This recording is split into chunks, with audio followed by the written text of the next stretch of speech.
कि महापूजन का वर्णन समझा। कौन करता है, कब करता है, कैसे करता है, क्या उनका उद्देश्य होता है, उस हिसाब से पूजन समझा। आज निक्षेपों के बारे में समझेंगे। जो मूर्ति प्रतिमा मंदिर में विराजमान, जिसे आप चंदा प्रभु, पार्श्वनाथ, सुपार्श्वनाथ, महावीर भगवान, मुनि सुब्रतनाथ कह रहे हैं, वो है नहीं। अगर कह रहे हैं तो निक्षेपों के अनुसार। किसके अनुसार? निक्षेप ऐसा है, ये मेरी पत्नी है, ये मेरे पिता हैं, ये मेरे दादा है, ये मेरा लड़का है, मेरे गुरु है, ये मेरे भगवान है। ये जो चीज आप कहते हैं निक्षेप है। निक्षेपों की अपेक्षा से हम उन्हें ये वो है कह के कल्पना से स्थापना करें। जैसे अनंत भगवान ऐसे तो है नहीं जैसे आपने विराजमान कर रखे। आपने अगर क्रीम क्लास पढ़ी होगी, भक्तामर की क्लास पढ़ी होगी, तो उसमें एक एक चीज अनंत परमेष्टि के बारे में हमने बताया, तीर्थंकर के बारे में बताया, क्या विभूति उनकी।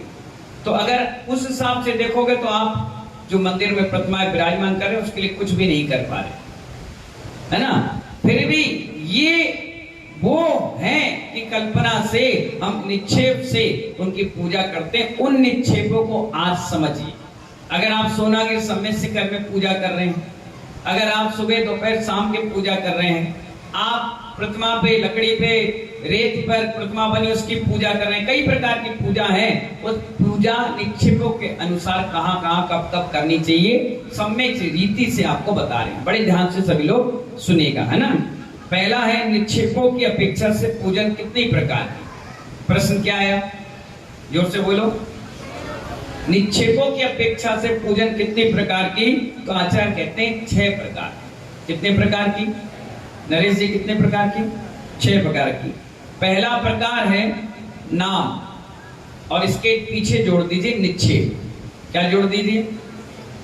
नाम, निक्षेप। दूसरा है स्थापना, बोलो, पीछे जोड़ो, निक्षेप। उसके बाद द्रव्य, निक्षेप। उसके बाद क्षेत्र, निक्षेप। फिर काल, निक्षेप। और भाव, निक्षेप। नाम, स्थापना, द्रव्य, क्षेत्र, काल, भाव और भाव, ये सब निक्षेप है। इनके अपेक्षा से ही आपको क्या करना चाहिए? पूजन करना चाहिए। पहला क्या आया बताइए? नाम, निक्षेप। क्या बोला मैंने? अब आचार्य महाराज ये बता रहे हैं, आपने प्रश्न किया निक्षेप कितने प्रकार के, तो उन्होंने कहा 6 प्रकार के। दीपो कितने प्रकार के? 6 प्रकार के। उन्होंने बता दिया नाम, स्थापना, क्षेत्र, काल, भाव और द्रव्य, इस प्रकार से 6 निक्षेप होते हैं। आपने पूछा तो नाम निक्षेप किसे कहते हैं? हरिशंकर अग्रवाल जी नाम निक्षेप कहते किसको हैं? तो आचार्य वर्ग कह रहे अनंत आदि तीर्थंकर, अनंत भगवान जो भी हैं, केवली भगवान, उनके आदि का नाम का उच्चारण करके विशुद्ध प्रदेशों में अक्षत आदि, जल, चंदन, अक्षत आदि से द्रव्य अर्पित करके पूजा जो कहलाती है, वो कौन सी पूजा कहलाती है? जैसे रविवार को पार्श्वनाथ का आपने पूजा किया, निर्माण महोत्सव के दिन महावीर भगवान की किया, नेमिनाथ के मोक्ष में नेमिनाथ का नाम ले लिया। नाम लेकर के पूजा की जाती है, उसे नाम निक्षेप नाम की पूजा कहते हैं। किसे कहते हैं? हाँ, किसे कहते हैं? जोर से बोलो। अब आप समझदार हो गए कि कोई व्यक्ति अगर आदिनाथ की पूजा कर रहा है तो आप तुरंत समझ जाना ये नाम निक्षेप की अपेक्षा से पूजा कर रहा है। समझ में आ गया ना? अब आप ये नहीं कह सकते कि ये पूजा कर रहा है। अगर सिद्धांत को जानने वाले होंगे, सच्चे हृदय से सम्यक दृष्टि जीव हो गए, तो आप यही कहोगे पूजा नहीं कर रहा, ये नाम निक्षेप की अपेक्षा से पूजा कर रहा है। किसकी अपेक्षा से? जोर से बोलो। नीरू भाई कौन से अपेक्षा से? अभी आप क्या कर रहे थे? नाम निक्षेप से पूजा कर रहे थे। आप मेरा यानी उपाध्याय बेसन सागर का नाम ले रहे थे, तो क्या हुआ उसमें? नाम निक्षेप हो गया। ठीक है ना। किसी के नाम से आपने बुलाया किसी को, तो वही आएगा ना। आपने कहा जय समाज आ जाओ, तो सब आ जाएंगे। अगर वो कहेंगे आओ भाई सिकंदर कंपू से सरिता जी आओ, तो सरिता ही आएगी। सीमा क्यों आएगी? बबीता क्यों आएगी? पूजा क्यों आएगी? राखी क्यों आएगी? क्यों आएगी? आपने किसको बुलाया? किसको बुलाया? नाम निक्षेप को बुलाया, तो नाम ही आएगा। सामूहिक बुलाओगे तो सामूहिक आएगा। मैं कहता ना आ जाओ सब, तो सभी आ जाएंगे। और मैंने कहा नहीं 4 लोग आएंगे तो 4 ही आएंगे, 4 यानी नाम निक्षेप, ठीक है ना। ऐसे ही भगवान का नाम लेकर पूजा करोगे राकेश मास्टर साहब तो क्या कहलाएगी, नाम निक्षेप पूजा। दूसरा है स्थापना निक्षेप। दूसरी क्या है, स्थापना। जिनेंद्र भगवान की सद्भावना स्थापना और असद्भाव स्थापना करके पूजा करना। 2 प्रकार की पूजा, सद्भाव और असद्भाव। अब सद्भाव किसे कहते हैं, ब्रजभूषण जी, और असद्भाव पवन मामा किसे कहते हैं। 2 प्रश्न आ गया। फिर उन्होंने कहा सद्भाव का मतलब ये हुआ आकारवान वस्तु। जैसे भगवान की प्रतिमा कैसी है, आकारवान है, उसमें अनंत आदि के रूप गुणों का आरोपण करना, अर्थात अनंत भगवान के रूप के समान ही काष्ठ यानी लकड़ी, पाषाण यानी जो मार्बल होता है, पत्थर ग्रेनाइट, धातु यानी पीतल सोना चांदी, है ना, आदि में उन बिंबों को बनाकर पूजा करना सद्भाव स्थापना निक्षेप है। आप मंदिर में कौन सी पूजा करते हो, सद्भाव। कौन सी पूजा, ये अनंत भगवान है, जबकि आदिनाथ भगवान की ऊंचाई कितनी, 500 धनुष। शरीर का रंग कैसा है ना, शरीर कैसा, इतना विशाल का है, और आपने मंदिर में 5 इंच की प्रतिमा रख ली आदिनाथ की और कह रहे आदिनाथ भगवान, तो क्या हो जाएगा, तो झूठ हो जाएगा। लेकिन इस निक्षेप की अपेक्षा से कहोगे तो वो सच हो जाएगा। क्यों, क्योंकि आपने सद्भाव स्थापना निक्षेप से उनकी पूजा की है। किससे की है, इससे आप बच जाओगे, आपको दोष नहीं लगेगा, है ना। और असद्भाव क्या है, जैसे अक्षत चावल, पराटक, कौड़ी, कमलगट्टा, लौंग आदि में अपनी बुद्धि यह अमुक देवता है। जैसे आपके यहां होते हैं ना कुल देवता, क्या करते हो, आटा रख लिया, सिंदूर लगा दिया, पत्थर रख लिया, गेरुआ रंग पोत दिया, आले बना लिए, दीपक रख लिया, किसी ने लौंग सजा ली, किसी ने मिट्टी के कुछ बना लिए, किसी ने कुछ बना लिया, किसी के, और क्या कहने लगे, ये हमारे पूर्वज है, हमारे देवता हैं। समझ गए। तो ऐसा संकल्प करके, उच्चारण करके असद भाव स्थापना पूजा की है। परंतु हुंडा अपसपणी काल में दूसरी पूजा यानी असद भाव स्थापना पूजा नहीं करना चाहिए। और क्योंकि ये अलग मतों की पूजा है, इससे आपको मिथ्यात्व का दोष लगेगा, इसलिए सद्भाव स्थापना निक्षेपण से पूजा करना चाहिए। समझ गए ना। अब तीसरा है कौन सी, द्रव्य पूजा यानी द्रव्य निक्षेप। अनंत आदि के उद्देश्यों को गंध पुष्प धूप आदि यानी जल चंदन अक्षत है ना आदि से समर्पण करना, उठकर खड़े होना, प्रदक्षिणा देना, नमस्कार करना और वचनों से जिनेंद्र भगवान का गुणगान करना, ये सब द्रव्य निक्षेप की पूजा है। ये कौन सी पूजा है, जैसे आप मंदिर गए, घंटा बजाया, परिक्रमा दी, अर्घ चढ़ाया, अभिषेक किया, पूजन करी, जयमाला पढ़ी, आरती करी, नाचे गाए, ये सब द्रव्य पूजा, द्रव्य नाम निक्षेप आ गया, द्रव्य निक्षेप है ना, ठीक है ना। अब इसके बाद द्रव्य पूजा की भी 3 पूजा है। द्रव्य पूजा में भी 3 प्रकार की पूजा है। पहली पूजा है सचित पूजा, बोलो। दूसरी है अचित पूजा और तीसरी है मिश्र पूजा। अब आचार्य मोहन से प्रश्न आपका फिर आ गया, ये 3 पूजा फिर आ गई, सचित, अचित और मिश्र। तो सचित का मतलब क्या है, प्रत्यक्ष उपस्थित साक्षात जिनेंद्र भगवान गुरु आदि का यथोचित पूजा सचित पूजा है। मैं सामने हूं तो आपने पूजा कर ली और मैं चतुर्मास करके चला गया, अब क्या करोगे, अब आपकी रोज की आदत बनी है तो आपने द्रव्य ली और कहा परोक्ष में उपाध्याय वैष्णव सागर जी महाराज के चरणों में अर्घम निर्वपामिति। ये कौन सी है, अचित। सचित कौन सी है, सामने बैठकर। कौन सी, सामने बैठकर, ये हो गई सचित। और अगर नहीं है तो जिनेंद्र भगवान तीर्थंकर आदि की शरीर की और द्रव्य शुद्ध आधार कागज आदि पर लिपिबद्ध शास्त्र की जो पूजा की जाती है वो अचित। शास्त्र वगैरह है तो उसमें भगवान का गुणावाद रखा है, इनकी पूजा अचित है। और जो सचित यानी सामने, जैसे मैं सामने हूँ, भगवान सामने है, तो ये कौन सी पूजा कहलाई? सचित। और नहीं है, शास्त्र आदि है तो उनकी पूजा करते हैं तो उसे क्या कहते हैं? अचित पूजा। अब मिश्र पूजा कैसी है? इन दोनों को मिक्स कर लो। जिनवाणी भी रख लिए, देव साथ गुरु रखते हैं, तीनों देव साथ गुरु सामने ही है, और कौन सी पूजा हो गई? मिश्र पूजा। अब आ गए अपन क्षेत्र पर। कौन से नंबर की पूजा? चौथे नंबर की, क्षेत्र। आप सोनागिर गए, आप सम्मेशिकर गए, महातीर्थ बरासो गए, या आप मथुरा 84 गए, जम्बू स्वामी के पास गए, वहां क्षेत्र पे गए, जन कल्याण की भूमि पे गए, और तप कल्याण की भूमि पे गए, केवल ज्ञान की भूमि पे, निर्माण भूमि पर गए, और वहां जाकर जो पूजा की जाती है, चाहे कोई भी पूजा करिए आप, वो कौन सी पूजा कहलाएगी? क्षेत्र निक्षेप की अपेक्षा से पूजा। ठीक है ना? काल पूजा किसे कहते हैं? काल पूजा इसे कहते हैं परम भक्ति के साथ जिन्हें भगवान के अनंत चतुष्टय आदि गुणों का कीर्तन करते त्रिकाल वंदना, यानी सुबह, दोपहर और शाम। मैंने कहा ना 3 समय भगवान के दर्शन करना चाहिए। कितने टाइम? 3 टाइम, सुबह, दोपहर और शाम। और सुबह आओ तो अष्टग्रभ से, दोपहर के आओ तो सिरफल से, और शाम के आओ तो दीपक से आरती करना ही पूजा है ना? काल पूजा कहलाता है, अर्थात भगवान के दीक्षा, तप, ज्ञान, मोक्ष आदि के दिनों में उनकी पूजा करना भी काल पूजा है। जैसे आज भगवान महावीर का जन कल्याणक है तो अपन ने उनकी पूजा कर ली, है ना? अपन ने पता चला तप कल्याणक था तो कर ली, केवल ज्ञान था कर ली, लाड़ू चढ़ा के पूजा कर ली, तो कौन सी पूजा हो गई? काल पूजा। सुबह, दोपहर, शाम कर रहे वो भी, और किसी भगवान के निर्माण काल के दिन या कोई भी कल्याणक पड़ गया, गर्भ, जन, तप, और पूजा कर ली, तो उससे कौन सा बोलते हैं? काल निक्षेप से पूजा, है ना?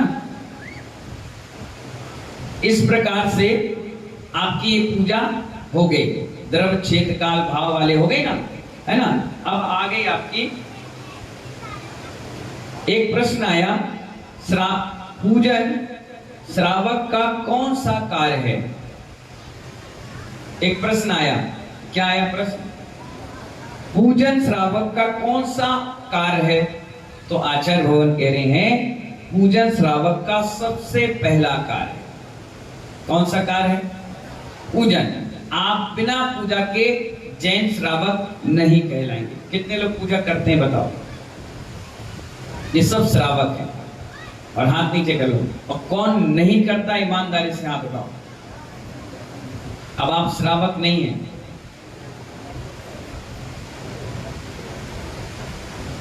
पहला कर्तव्य आपका क्या है? पहला कर्तव्य क्या है? जोर से बोलो। पूजा। और जो व्यक्ति अपने कर्तव्य को पूरा नहीं करता वो क्या कहलाता है? ग्रस्त। क्या कहलाता है? ग्रस्त कहलाएगा वो। क्यों? क्योंकि आपने अपने इष्ट देव को बहुत बड़ी अपने कर ली। स्वाभाविक है, आपने अगर किसी बच्चे को पैदा किया, उससे भोजन नहीं दोगे तो क्या करेगा? आप उसको नहला धुलाओगे तो क्या करेगा? आप उसको अच्छे से कपड़े लत्ते पहना कर स्कूल नहीं भेजोगे तो क्या करेगा? हैं? बोलो। इसी प्रकार हमारे इष्ट हैं वो। 10 मिनट लगती है पूजा में। कितना टाइम लगता है बताओ? सिर्फ 10 मिनट। घड़ी से अगर आपने देख लिए तो 10 से 11 मिनट नहीं लगता। आप लीजिए, यह विधि ठाड़े हो के प्रथम पढ़े जो पाठ, धन्य जिनेश्वर देव तुम ना से कर्म जो 8 विनय पाठ पढ़ा, पुष्पांजलि छिपामी करी और स्वस्ति क्रियासु पढ़ ली, और सीधे अत्रो अत्रो अत्रो जल चंदन अक्षत पुष्प नैवेद्य स्वाहा जयमाला नमोस्तु भगवान। 5-10 मिनट में पूजा हो गया, चले। तुमने पूजा को हवा बना दिया। हवा नहीं, पीली साड़ी पहन के ही आना पड़ेगा, नहीं घूंघट डाल के ही आना पड़ेगा, नहीं माला लेके आना पड़ेगा, नहीं ऐसा नहीं, हवा बना दिया। फालतू के चक्करों से हमारे सारे लोग बोले अरे भैया पूजा सूजा सी लगे। क्या कह रहे? जोर से बोलो। अरे बोलो, तुम्हारी भाषा मेरी नहीं है। जोर से बोलो। पूजा सूजा से लगे, काटती है। हाँ, 1 घंटा अगर पूजा हो जाए तो आदमी को अरे भैया भागो यहाँ से। वही गदर 2 हो जाए तो पूरे लास्ट तक दी एंड तक देखोगे, जवान पूरी लास्ट तक देखोगे, 1 2 3 4 5 सब देखोगे, अगला ट्रेलर भी देख लोगे कौन डायरेक्टर था। लेकिन पूजा सूजा सी लगे, सत्तुर से भगवान।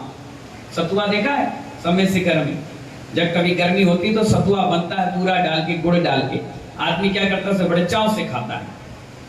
तो सतुआ जब किसी बच्चे को दे दो तो मुंह बना रहे ऐसा बना दिया। तो ऐसी तुम्हारे मंदिर के प्रति भाव हो गए, पूजा सूजा सी लगे, सत्तुर से भगवान, मंदिर खावे दौड़त है। मंदिर क्या है, जब किसी बच्चे को मंदिर ले जाओ तो 5 मिनट बाद बोलो मम्मी चलो घर, मम्मी चलो वीडियो गेम खेलना है, टीवी देखना है, घूमने जाना है। तो बच्चों में, महिलाओं में ये एक मेंटलिटी बन गई कि मंदिर खाने दौड़ता है, बिल्कुल डर सा लगता है, लोग डर के मारे नहीं आते। तो क्या कह रहे थे हम, पूजा सूजा सी लगे, सत्तुर से पूजा सूजा सी लगे, सत्तुर से भगवान, और मंदिर खावे दौड़त हैं, और साधु लेते हैं प्राण। हम तो बहुत सरल हैं, कोई आ जाए थोड़े से हल्के से टेढ़े मेढ़े से, फिर देखो तुम चौका अभी लाइन लगी 15 अक्टूबर तक, 15 नवंबर तक, एक नहीं मिलेगा, सब एक चौके लगेंगे। तुम ये दे दो अम्मा, बुआ आ जाओ, रितेश की अम्मा आ जाओ, उर्मिला आ जाओ, ये बबीता आ जाओ, ये पपीता आ जाओ, ये श्रेयांश के सेठानी आ जाओ, ये बिमलेश आ जाओ, कमलेश, ये तो जितनी दिगरी सब भाग जाएंगी, एक नहीं आएंगी। क्यों? महाराज आलू त्याग करवा रहे, महाराज मंदिर का बोल रहे, महाराज कह रहे हैं पिछी तभी लगेगी जब पूजा करनी हम लोग, और एक पूजा नहीं 3 करो, चलो भगवान भी करो, जिनवाड़ी भी करो, और ऐसा करो वैसा करो, ये करो। अरे भैया साधु तो भैया हम तो मर गए, भैया हम तो जा रहे। मर गए का मतलब क्या हुआ, साधु लेते हैं। ये सोच तुम्हारी ये सुंडा अवसर काल में, पंचम काल में बन चुकी है। इसी के कारण साधुओं को थोड़ा सरल बनना पड़ा। उन्होंने कहा ठीक है भाई पूजा नहीं करे तो क्या करें, ठीक है भैया आप तो मंदिर नहीं आ रहे तो क्या करें। फिर भी बहुत सरल साधु मिल गए जो कहते हैं पहले जोड़ो, अरे हाथ नहीं जोड़ो अम्मा, क्या कह रहे हैं, पहले जोड़ो। क्या कहा मैंने, पहले जोड़ो फिर धीरे से मोड़ो। क्या बोला हमने, जोर से बोलो, असंत डे है, पहले जोड़ो। कपूरे दादा क्या, पहले जोड़ो फिर धीरे से मोड़ो, और दीपावली के बाद छोड़ो। क्या समझ में आया? अगर पहले ही से हमने मोड़ दिया ये सब भाग जाएंगे। प्रवचन में कौन मिलेगा हमारे, बब्बा की उम्र के 2-4, बसंत जी, हरिशंकर अग्रवाल, वो 2-4-5 जिनको घर में कोई काम नहीं, बिल्कुल बैठे आराम से, कोई कह रही जाओ टाइम पास नहीं करो, यहाँ का पड़े रहो यहाँ आराम, चाय तो मिले, नाश्ता मिलेगा, पड़े रहो, कोई मतलब नहीं। 2-4-5 है, हो गया क्या साथ है, अच्छा चलो भाई घर चलो, मुंह फोड़ के बैठे। तो समझ में आया? इसीलिए मेरे सिद्धांत में पहले जोड़ो, पहले आ जाओ, बैठ जाओ, उठ जाओ, हंसो बोलो, गिफ्ट दे दो, कार्यक्रम बना लो, फिर धीरे से एक शिविर लगाओ, और शिविर में अच्छा क्या है और बुरा क्या है, क्या करना चाहिए क्या नहीं करना चाहिए, ये सिद्धांत के हिसाब से बता दो। आज नहीं कल नहीं, जिस दिन तुम अकेले में बैठोगे तुम्हारी आत्मा तुम्हें झिझोड़ कर कहेगी कि नहीं जो महाराज कहते थे वो सही है, आज से तुम इस काम पे लग जाओ। कई लोग ऐसे भी हैं जो बिना महाराज के प्रेरणा मिल जाती है उनको, कब सुनी होगी बात, कब जाते हैं बोलते हैं यार पूजा करेंगे इस बार, चलो इस बार लग जाओ काम पर, इस बार चलो अपन भी करें, अब से देख देख करके भावना बन जाती है। अब देखिए चौका आपके डबरा में ऐसे ऐसे परिवारों में लग रहे हैं जो कभी जिंदगी में लगा ही नहीं पाए, हो ही नहीं पाया। 2-4-5 घर ऐसे फिक्स थे, वही साधु आहार करें और चले जाएं, करें और चले जाएं, नए लोगों को मौका नहीं मिला। कई बार जैसे मैं किसी के घर गया आहार करने, जिंदगी में पहली बार उन्होंने चौका लगाया, उनकी भावना देख के इतनी खुशी मिली कि चलो ये वर्षा योग नहीं होता तो ये ऐसे ही मर जाते, इनके घर पे कोई साधु नहीं पहुंच पाता। और कहा भी गया है जिस घर में साधु के चरण नहीं पहुंचे वो घर घर नहीं शमशान घाट है। साधु के चरण पहुंच गए, समझो शमशान घाट का टैग हट गया, अब तुम्हारा घर जीता जाता स्वर्ग से कम नहीं, क्योंकि साधु पहुंच गए। इसीलिए मैं आपसे कह रहा था कि मंदिर में पूजा सबसे पहले कर्तव्य, सीखिए। आप नहीं आती तो बैठकर सीखिए, और सीखिए अगल बगल वालों से नहीं, गुरुओं से वो तुम्हारा डर खत्म कर देंगे। बिल्कुल नॉर्मल आराम से स्थापना करिए, 8 द्रव्य चढ़ाइए, अर्घ चढ़ाइए, हो गई पूजा। अब आप क्या कहते हो, अरे अरे आदमी बताइए, वो पहले भग गया, जाओ पहले ही भग गया। अब कोई व्यक्ति धोती पहना, सुनना बड़े ध्यान से, धोती पहना और वो पूजन अभिषेक के लिए, आहार के लिए पहुंचा, अचानक से धोती खुल गई। अब आप क्या कर रहे हो, सुनना मेरी बात, धोती खुल गई, धोती खुल गई, और 10 20 50 से हंसी उड़ा दी। अब उसको आया गुस्सा, धोती खुल गई, अच्छा ठीक, कल से आएंगे नहीं, जा, हमारी इंसल्ट हो गई। अब आपका फर्ज क्या है, धीरे से जाओ, बोलो भैया धोती खुल गई, अच्छा इसको लगा लो, अच्छा नॉर्मल। अब एक व्यक्ति आया मेरे कमरे में सामने, उसकी चेन खुली थी, मैंने देख ली तो मैंने तो हंसी उड़ाई नहीं। मेरे बगल में एक व्यक्ति था, हमने इशारा किया, पोस्ट ऑफिस खुला, बंद करा, उन्हें गए फटाफट बंद कर लिखा, और मैं हंसी उड़ाने लग जाता। तो कल से वो बुजुर्ग व्यक्ति आता, कहता बताओ महाराज जी को हंसी उड़ाना चाहिए, ये कोई तरीका है क्या है? हमारी चैन ही खुली है, हम थोड़ी ना खुल गए यार, बताइए क्या तरीका है? तो लोगों की सोच है। तो जब ऐसी कोई गलती हो जाए तो अपन को उसको नॉर्मल तरीके से उसे समझा देना चाहिए, इससे वो व्यक्ति हमेशा हमेशा का आपका ऋणी बन जाएगा, कि वो ये कहेगा कि हमसे गलती। कई बार होता है ना, जल के जाए कोई चंदन चढ़ा दिया तो आप चिल्लाओ नहीं। हमारे भगवान कभी किसी से कुछ नहीं बोलते, ना कभी वो श्राप देते, ना डराते, ना कोई पाप लगता, कोई दिक्कत नहीं। अगर जल की जगह चंदन भी चढ़ गया तो चढ़ा तो भगवान के चरणों में है, कोई घर में तो नहीं चढ़ा। अब देखो कई बार ऐसा होता है ना, हम रोटी ले रहे हैं और पता चला आप चटनी डाल रहे हो हर गिलास में, और अचानक से आपने नहीं डाली, सुनना मेरी बात को, तो क्या मेरा पेट नहीं भरेगा? बाद में अगर डाल दी तो क्या स्वाद खत्म हो जाएगा? नहीं होगा। पूजा भी मानव ऐसे ही है, उसमें भावना देखी गई। एक चौके में हमारे गुरुदेव पड़क गए, जिनकी इतनी बड़ी फोटो लगी है दोनों साइड, ये गुरुदेव पड़क गए कारंजा महाराष्ट्र में। सुनना बड़े ध्यान से, उनसे हमने बहुत बड़ी शिक्षा ली, उनके उपदेशों से, आप ले पाओ या ना ले पाओ। वो पड़क कर गए, 2 किलोमीटर दूर घर था, गर्मी का समय था। जब पड़क कर गए तो वो महिला और जेंट्स द्रव्य की थाली लाना भूल गए। क्या? सुनिए बड़े ध्यान से, भूल गए। अब क्या करें भाई? अब 2 किलोमीटर लेने आएंगे, फिर 2 किलोमीटर जाएंगे, गाड़ी से जा नहीं सकते, किसी से मंगा सकते नहीं। अब क्या करें? 2-4 लोग गिनती के थे। तो उस महिला का विवेक बहुत होशियार थी, बहुत होशियार थी, पढ़ी लिखी थी। उसने लिया, जो बने बनाए चावल थे रख लिए, पानी रख लिया, हल्दी डाल ली, और सामान रख लिया, मिठाई का सब, और रख ली। और आचार्य श्री बैठे थे, आंख बंद करके बैठे थे। उन्हें उसी चावल से स्थापना कर दी, उसी चावल दल जो बनी थी सामग्री उसी को चढ़ाया। बोले महाराज जी नमोस्तु, मुद्रिका छोड़ आहार ग्रहण करी। गुरुजी ने मुद्रिका खोली, हाथ के लेना चालू। 2-4 लोग देखने लगे, बोले इन्हें पूजा ही नहीं करी।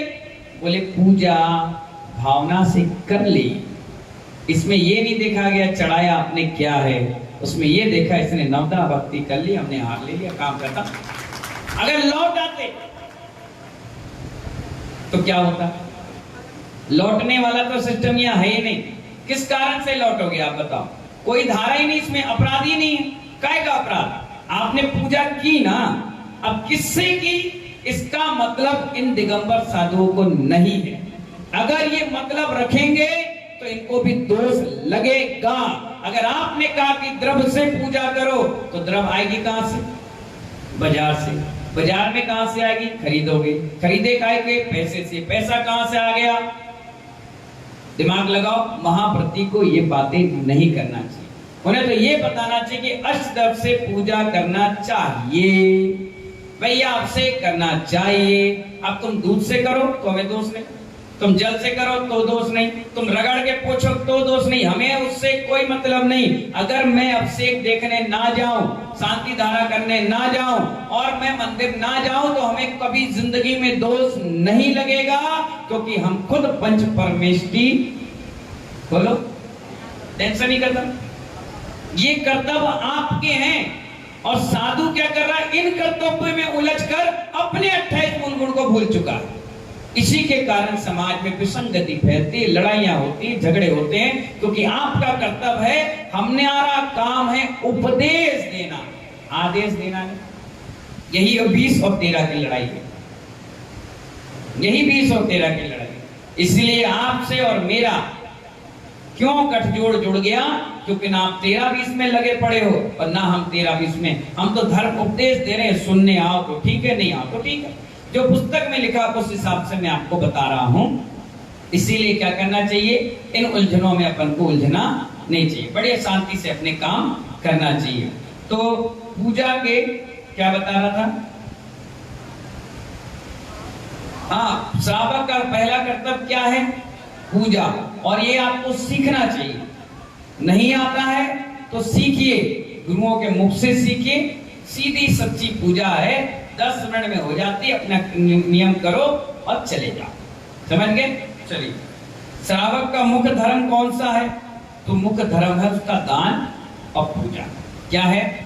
दान और पूजा। श्रावक कहते किसे? श्रद्धावान, क्रियावान, विवेकवान, ये सबको मालूम है, ठीक है। पूजा का पात्र कौन है? क्या कहा? पूजा का पात्र कौन है? अगर नहीं है तो बनने का प्रयास करें। आचार्य भन करें, देव साथ गुरु का श्रद्धानी हो, औपचारिक नहीं हो। श्रद्धान उसका किस पर लगना चाहिए? भगवान पर, गुरुओं पर और जिनवाणी पर। व्यसनों से मुक्त हो। किससे? सप्त व्यसन है, उनसे मुक्त हो। भक्त और अभक्त का विवेकी हो। किसका विवेकी? भक्त और अभक्त का।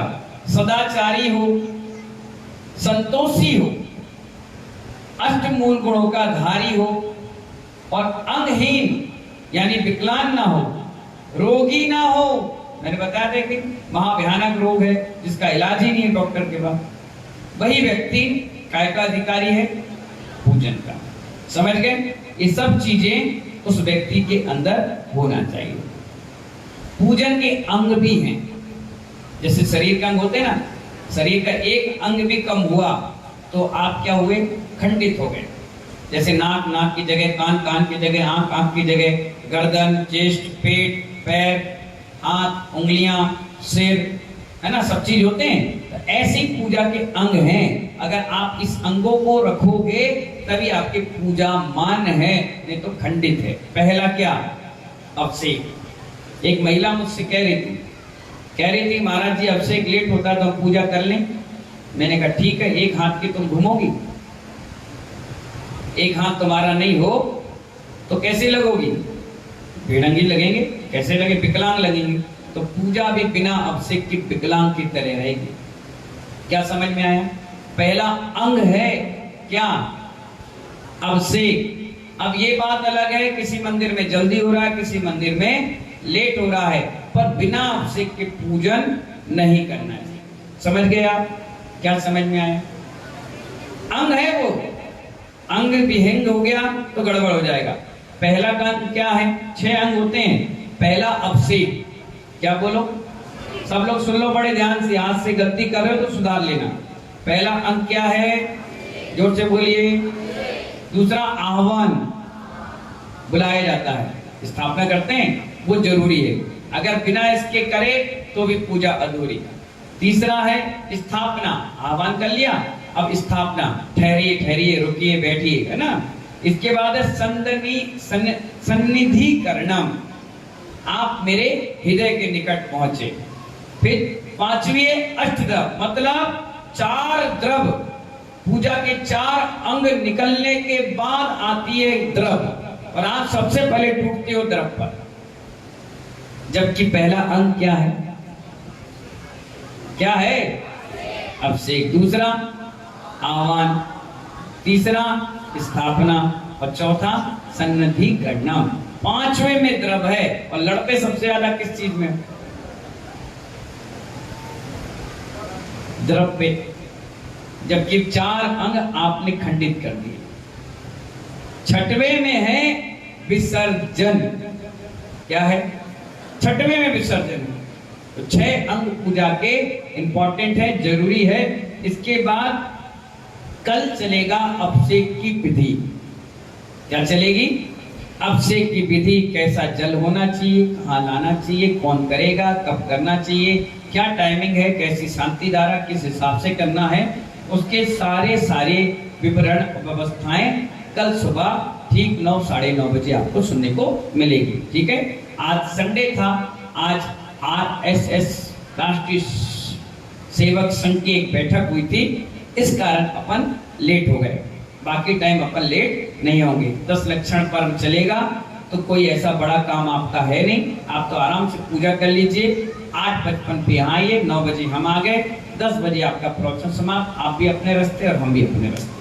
ठीक है। इन्हीं मंगल भावनाओं के साथ आज आपने समझा पूजन के रहस्यों को और श्रावक के कर्तव्यों को, अंगों को, पात्र को। अब इसको फॉलो करिए जिससे ज्यादा से ज्यादा संख्या में लोगों को जानकारी मिले। ठीक है। इन्हीं मंगल भावना के साथ जय बोले आदिनाथ भगवान की।